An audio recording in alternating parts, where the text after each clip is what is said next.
Hi, I'm Jake Ware from Total Rehab. We're out here on 108th and Dodge. We're going to talk today a little bit about women and knee pain. Certainly men and women can share pretty much anything that can be wrong with the knee, but women tend to be a lot more susceptible to some of those problems.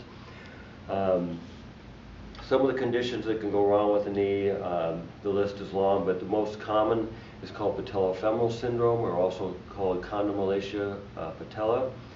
And other things that are real common with the knee is ACL strains and tears, arthritis in the knee, or some of the other ligament can be torn. But today we're going to talk about the patellofemoral syndrome, since it is the #1 cause. This is a condition that's frequently irritated by running and jumping. Sometimes if you notice you've been sitting for a while and your knee gets real painful, like it's also called moviegoer's knee. So one of the conditions that makes women a little more susceptible to this problem than men is women tend to have wider hips, and we have what we call the Q angle, which is an angle that we measure from the anterior superior iliac spine here on the hip, on the ilium, down to the kneecap, and then to the what's called the tibial tuberosity, where your patellar tendon attaches to your lower leg. This angle tends to be bigger on women, and this pulls the kneecap out to the outside more so than it would on men who has narrow hips.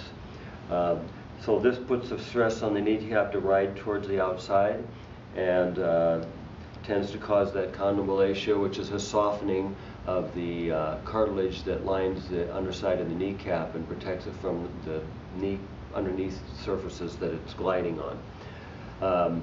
Another thing that tends to precipitate women for this condition, or men for that matter, is called a deficient VMO muscle. This is the vastus medialis obliquus. It's a little knot of muscle right here. And the purpose of this muscle is to pull your kneecap into the groove as these big muscles here are pulling it the other way. Okay, so strengthening the VMO muscle is one of the techniques we have for curing this condition.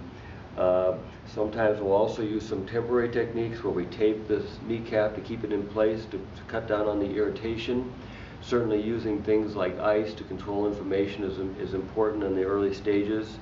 Even a small amount of swelling in the knee that you may not even be visible can interfere with the action of this VMO muscle and precipitate the problem.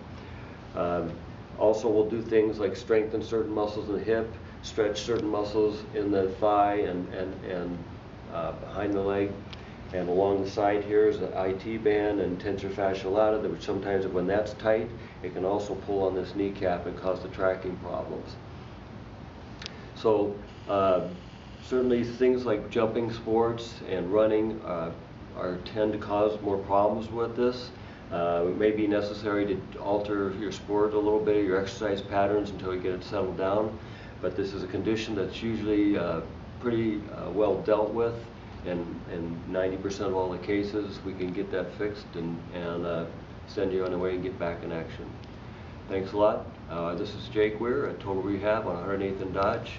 Our phone number is 614-7500. Give us a call.